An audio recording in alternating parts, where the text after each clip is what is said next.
Assalamualaikum warahmatullahi wabarakatuh. Bertemu lagi dengan saya Rian Sastra Indonesia. Pada kesempatan kali ini saya akan melanjutkan pembahasan yang sebelumnya.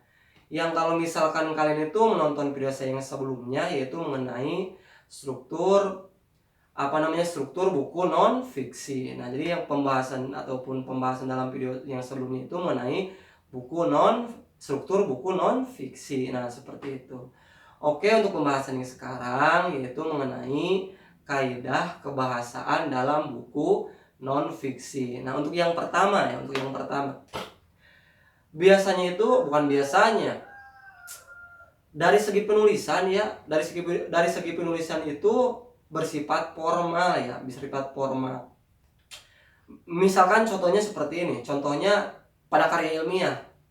Pada karya ilmiah yaitu adalah skripsi, terus tesis, terus jurnal, terus apalagi makalah ya, dan sebagainya seperti itu. Nah, untuk yang selanjutnya yaitu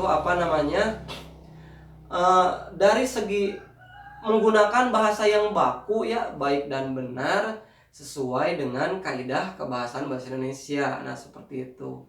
Nah, untuk yang seterusnya itu terdapat ya, biasanya terdapat istilah-istilah ya, ataupun juga istilah-istilah keilmuan, ataupun juga terdapat rumus ya, seperti itu ya, seperti itu. Nah, untuk yang selanjutnya yaitu menggunakan ya bahasa denotatif, yaitu bahasa ya yang mengandung arti atau makna yang sebenarnya. Jadi seperti itu.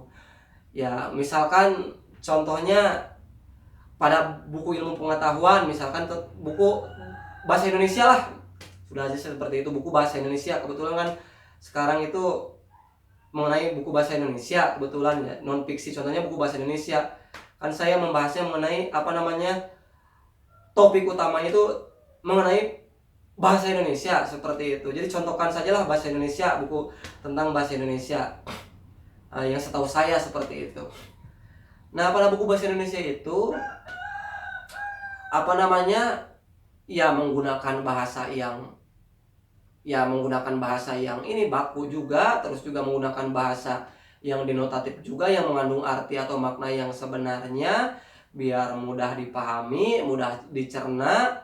Walaupun juga terdapat materi-materi yang ada, misalkan contohnya majas ataupun peribahasa, kan itu merupakan bagian dari materi. Namun dalam segi penjelasan atau penyampaiannya itu kan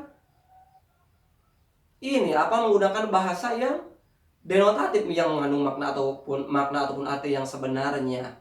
Ya, kalau majas kan itu beda lagi, gaya bahasa ataupun peribahasa seperti itu kan itu beda lagi, udah materi di dalamnya udah termasuk. Namun dalam segi penyampaiannya itu menggunakan bahasa yang denotatif, itu bahasa yang mengandung arti yang sebenarnya, seperti itu, biar mudah dipahami ataupun mudah dicerna, seperti itu.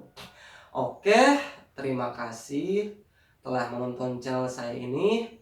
Semoga bermanfaat. Jangan lupa like dan share channel saya ini, dan jangan lupa subscribe channel saya ini untuk mendukung ya, ataupun memotivasi saya dalam membuat konten-konten pembelajaran bahasa Indonesia, khususnya pada kesempatan kali ini yaitu pembelajaran bahasa Indonesia untuk kelas 7 SMP.